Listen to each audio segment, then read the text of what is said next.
enough to send markets into a tailspin. Trump loves chaos, but never advanced economies are not immune to political and economic uncertainty.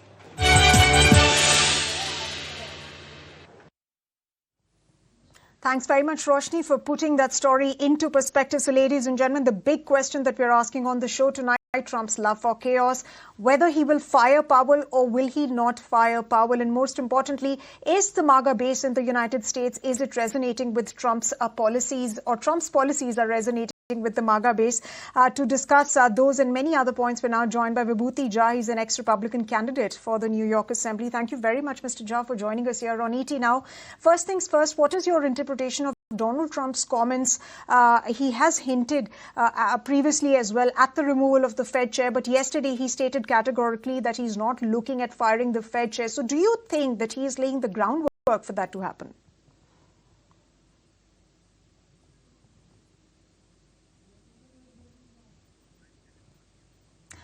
Mr. Jha, if you could please unmute and then respond. Yes, I just did. I just realized that my first few sentences just walloped in a chaos.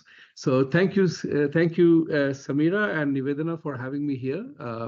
It's a pleasure to be with you guys and talking about Jerome Powell. I have never thought that United India ET Now will talk about Fed Reserve's chairman being fired. So coming to the topic is very important, like you said. Is Trump enjoying the chaos? And I'm 100% sure he's not. Nobody likes chaos. Markets don't like chaos, as you pointed out just now.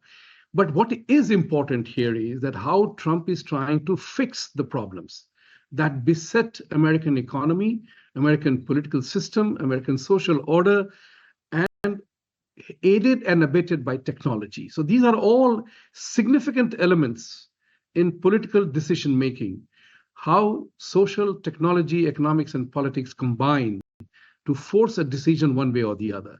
Mr. Trump definitely believes that the economy, for it to not fall into recession, because of so many belt tightening that he is doing to curb the enhancement in trade deficits, as well as to protect the supremacy of dollar.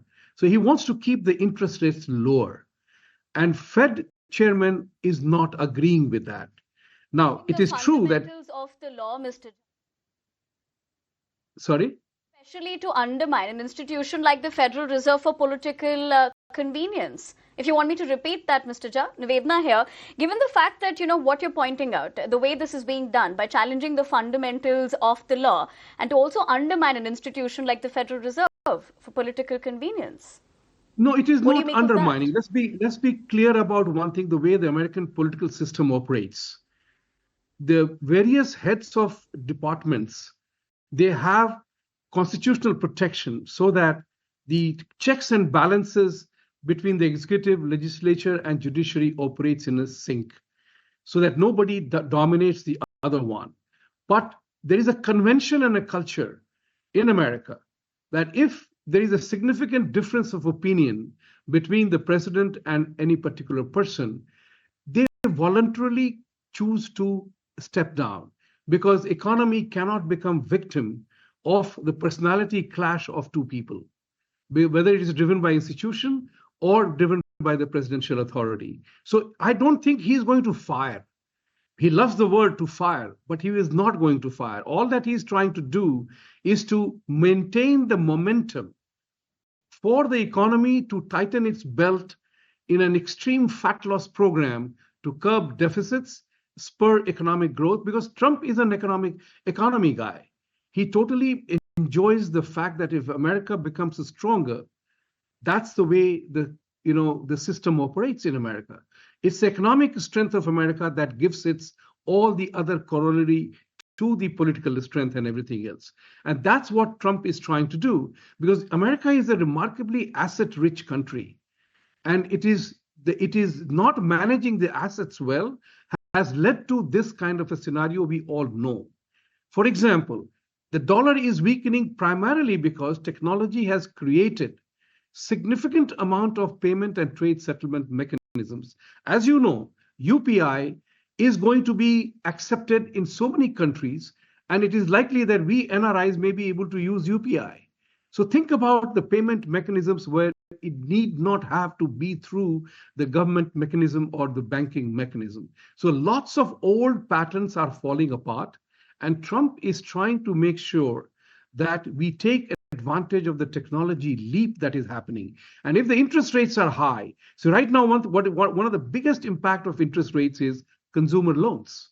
Your automobile buying in this country, automobile is a given matter of fact. It's a part of a necessary element of life.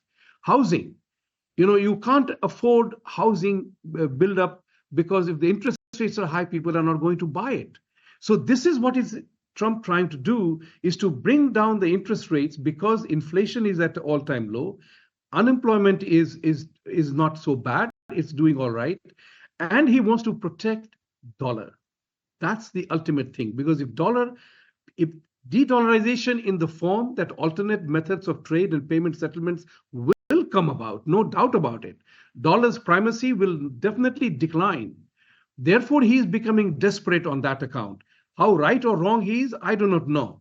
But what I do know, that America will have to accept that there will be alternatives to dollars, also because of a very significant political move that America has been doing of sanctions. You have heard about EU trying to tell India and BRIC nations that we will sanction you if you continue to buy. Who in heavens is EU to sanction India or any other country? I totally oppose that, because it's a remarkably political tool, imperial and colonial mechanism to threaten a country from preventing it to buy from wherever it is cheapest available to us. This is what is important. This particular economic debate is very much tinged with political manipulations. Yes.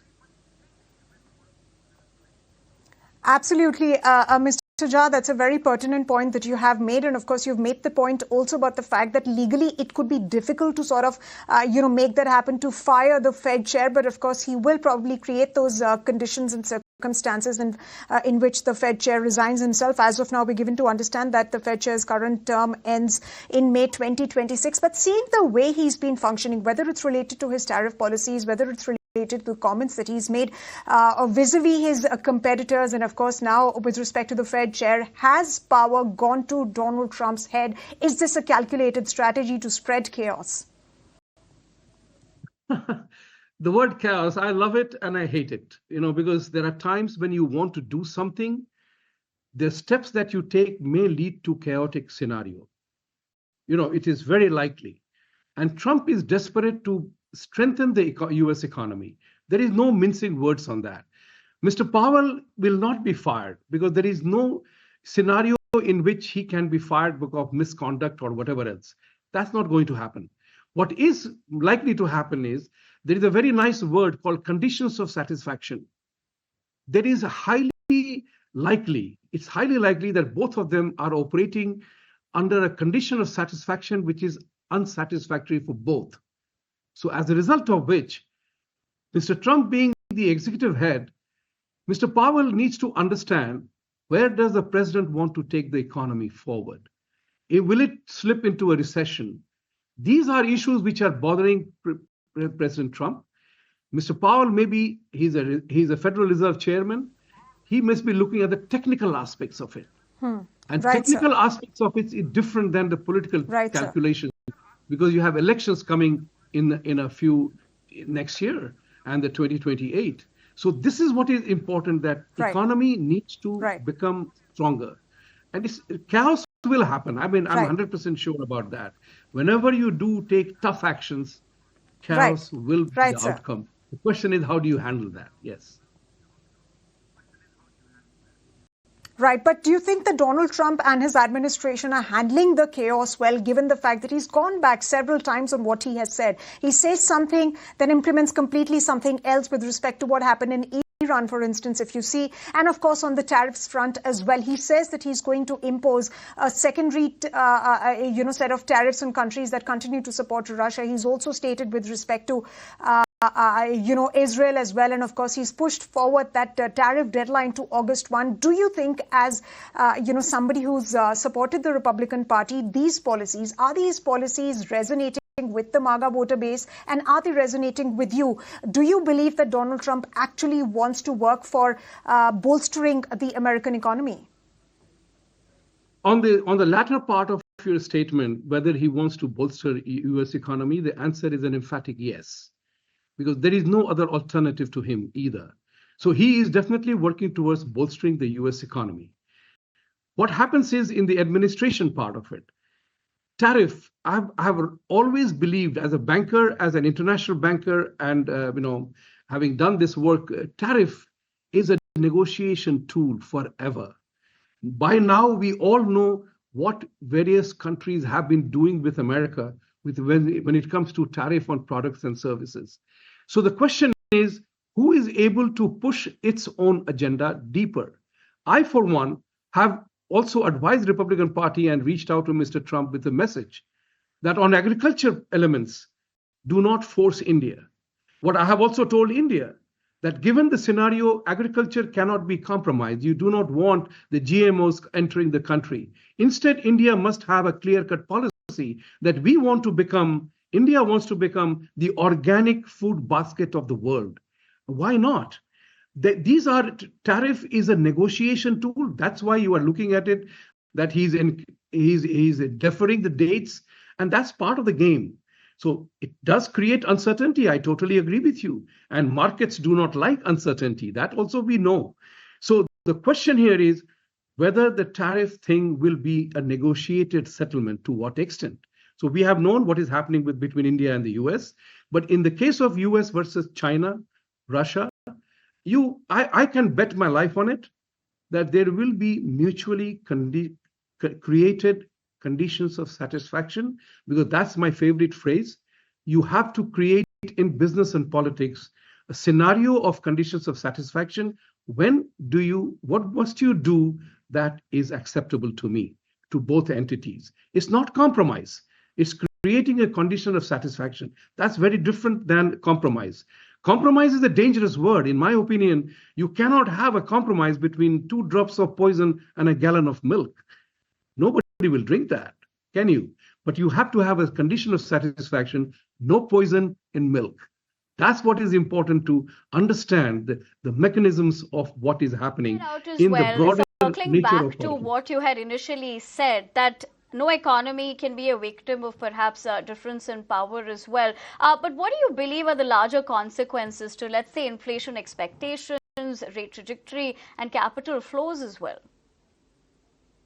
Look, America remains the biggest economy in the world today, even today. America remains, as I have always maintained, do not rule out America's impact on the global economy. Because America is a country that is, 3 times larger than India, has 1/4 the population, with reasonably great infrastructure in place, and remarkably asset rich. What you are looking at is a political clash that is happening. So capital flows will happen. They are not going to slow down. But that's where the entire effort to make America great again is to bring manufacturing back to America. I had opined way back in 91 that all these trade agreements like NAFTA and others, they took away the soul of America. Manufacturing, in my opinion, is the soul of every country. Agriculture is the soul of every country. You cannot surrender on these elements where you need to have your own terms and conditions to arrive at a condition of satisfaction. And that's what I believe in, that you draw your line, I draw my line. Let's see who always takes the next step to have a better collaboration to avoid chaos. And that's what is important for us to remember. It's not a fight. Right, Mr. Jha. It is always a tough negotiation here going on. Right. Right, sir. You mentioned about negotiations, but I want to go back to the previous point that you made, Mr. Jha, and you mentioned about the fact that Donald Trump is working indeed for the betterment of the U.S. economy. He wants to bring down the debt. He wants to, of course, also minimize the trade deficit that he has with several countries.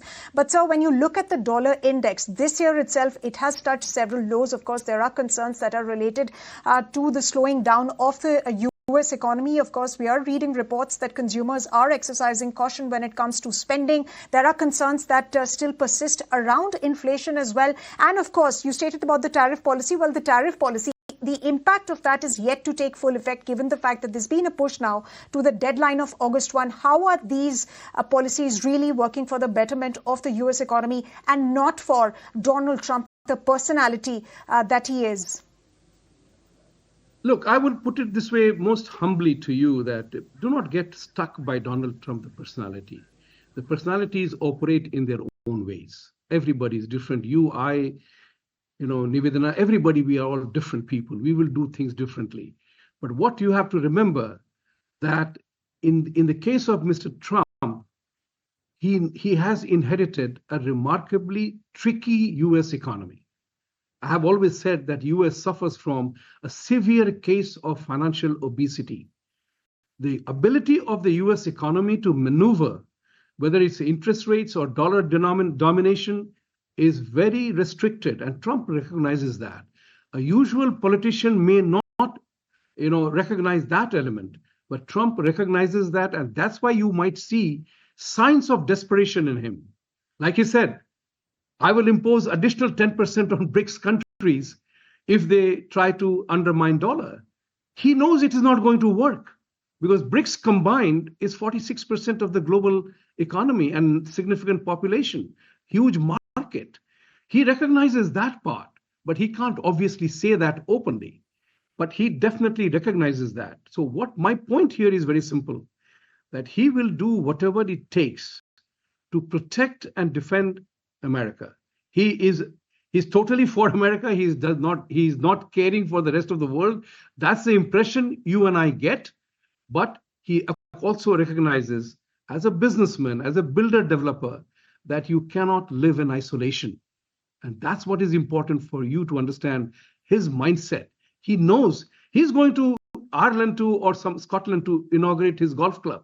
He's a builder developer. So he wants to have that kind of a thing. He has worked with remarkably disparate elements of people. So he's not anti-business.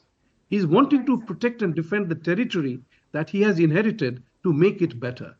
And everybody, his voters at least, I do know that. His voters are with him. Threats, protect and defend the territory, sir, by issuing threats. When you issue threats to BRICS countries, when you issue threats to your allies, you also issue threats to companies who are looking at diversifying their supply chains. They're not alienating the United States. For instance, Apple, he issued a threat to Apple. So can he survive? Can he function by issuing threats? I would put it this way, don't take the threats as serious. These are the statements made. For example, sometimes somebody makes a polite statement very firmly, and somebody makes the same polite statement very impolitely.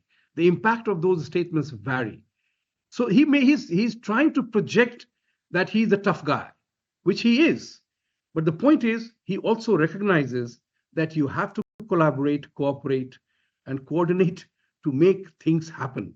Let's not, ignore that part. That as a savvy businessman, he is totally interested in reducing the interest rate so that the borrowings can get better, housing market can get better, consumer purchases can get better. As of now, things are working out all right. But yes, you are right. Average consumer is consuming less these days, because it is very interesting that the credit card business in America, which sustains the economy to a great extent, is charging you interest of 29-30%. So I always tell my clients that don't spend on credit card unless you have an investment that fetches you 30% return. So this is the warning to the people all over the world, that don't take a vacation on credit cards. Don't buy your food with credit card. Use the credit card as your credit facility from a bank. That's what is important. So a lot of things need to be fixed.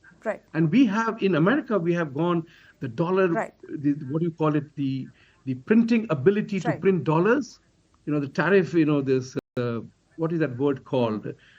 The fiat currency. It's coming to bite America. And that's what is important. Like, for example, you heard he's firing people. I mean, look at it this way. In State Department itself, they found there are 4,000 people who nobody knows what they are doing there. Thank you. Absolutely, sir. So Donald Trump as a president has to also think of Americans who are living in that country. And of course, all of these policies will have a bearing on Americans living in the country. He says that there's going to be a short-term blip, there's going to be a short-term pain, but largely it'll be fine. How fine it'll be with respect to his policies, that only time will tell. Thank you very much, Mr. Jha, once again for joining us here on ET Now. Do hope to have you very soon on the channel. Thank you very much. I'm encouraged to talk with you guys. Thank you. Thank you, sir. All right, ladies and gentlemen, let's now move on and take a look at some more news that's coming in from United States. Well, first-time applications for U.S. unemployment benefits, they fell by 7,000 to 221,000 for the week ending July the 12th. And that's according to Labor Department data. The 4-week average stood at 229,500. In fact, continuing claims which reflect the number of people still receiving unemployment benefits were little unchanged at 1.96 million, while weekly claims are stabilizing near pre-pandemic levels. The continuing claims remain elevated, and that signals that many unemployed workers are struggling to find new jobs amidst a cooling labor market. Nivedna, this is something that we were just talking with the guest as well, the impact of Donald Trump's policies. And in fact, that is some data that's reflecting the larger impact, especially on the labor market. Absolutely, Sumita. In fact, as you just drew that into perspective for our viewers, the other aspect as to how the Wall Street is doing, Sumita, let's also tell our viewers the same in terms of that, because US stocks are in fact climbing, lifted by strong earnings, a solid start to the earnings season, in fact, with major names like PepsiCo and United Airlines surpassing expectations. Fresh labor market data also reinforced confidence, with weekly jobless claims falling to their lowest in weeks, like we just told you. But broad-based gains were seen across sectors, with tech and consumer names leading as of now. But quickly taking a look at what the numbers are looking like for Dow Jones is 44,327.81, currently trading at those levels. There is a slight percent change of 0.17, so it's opened in green, an uptick of the same. As far as Nasdaq is concerned, 20,848 again is opened in green with a slight change of 0.57 and points of plus 117 plus 115.8. Those are the changes that we're looking at. And S&P 500, in fact, also opened in green, 6,280.35 as of now. The percentage uptick of 0.28, but that's what Wall Street is looking like. But the other aspect, let's talk about what we've also been keeping you ahead as far as the India-UK FTA is concerned. Sumita, in fact, nobody better than you to really put this into perspective for our viewers, given the fact that a lot of sources have been suggesting as to what we can pick up in terms of this. And the big question, right, when could we potentially see something, Sumita? Absolutely, Nivedna. Now remember, the conclusion of this FTA between India and the United Kingdom that came about in May this year, wherein both the sides sealed that deal. But now we're given to understand from government sources that India and the United Kingdom will be signing the free trade agreement next week. And sources also suggest that the process of legal scrubbing of the document is currently underway, and the agreement is